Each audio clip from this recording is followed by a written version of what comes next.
We've got some very interesting news surrounding the latest updates of DC's Justice League. Now, it was actually said that the Justice League movie was supposed to be a standalone film in comparison to the second part, because there were supposed to be two parts to the Justice League film, parts 1 and part 2. The first being released in November of 2017, and the second part of the movie coming out June 14th, 2019. And what I find very interesting here is the fact that both movies are supposed to be like their own standalone films, not necessarily two parts of the same film.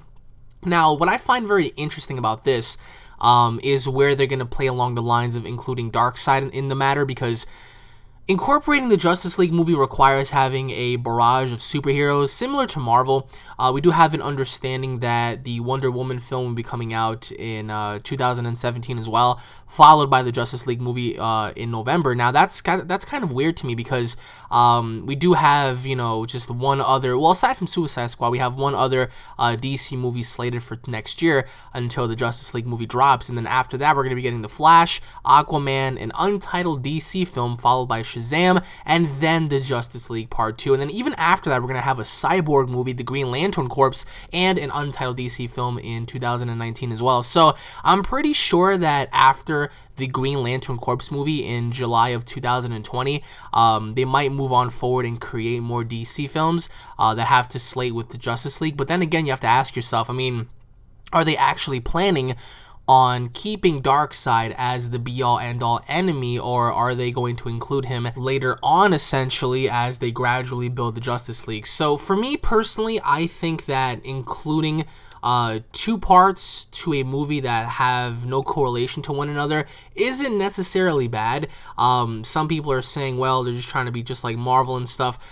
Granted, that might be the case, but needless to say, I personally believe that Darkseid will be referenced and included, similar to how Thanos was foreshadowed throughout the course of the Avengers films. So I do think that over the course of time, Darkseid is going to be the be-all end-all enemy once they get more of the Justice League characters together, like Flash and Cyborg and Green Lantern and Aquaman, and perhaps maybe even possibly Martian Manhunter and characters of that nature. So again, it's not entirely confirmed as to what they're going to do in terms of story. There have been some leakage going around whether or not they're going to be fighting certain characters or whatnot, but needless to say, I do believe that towards the end of of DC's run, I do think that Darkseid, he was already foreshadowed in Batman v Superman, so there was a few questions posed surrounding the first Justice League film, and I'll quote right now by saying one of the questions being, it's not going to end in a big cliffhanger, and Zack Snyder quoted by saying,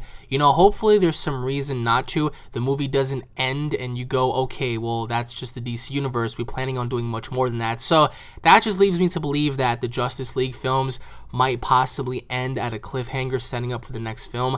And then the follow-up question to that was, this isn't part 1 though, you're not looking at this as part 1, and Zack replied by saying, oh, it's just a complete movie. So it foreshadows something bigger, because the interviewer asked, no two parts, and Snyder said no. So obviously these two movies are not going to be connected in any way, or at least like having it to be part 1 and part 2. For example, like they're not going to fight Darkseid in part 1 and then drag it alongside part 2.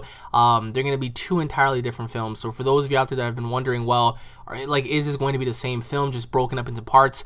No, it's not. So some people might take that as copying Marvel and whatnot, but what are your overall thoughts on the Justice League Part 1 and Part 2 being entirely different compared to each other? Drop your thoughts down below, guys. Once again, thank you all for watching. If you guys are fans, don't forget to subscribe to this channel for more. I hope you guys enjoyed. Smash that like button if you guys are excited for the next DC film, and I'll be seeing you all later. Take it easy, guys. Peace.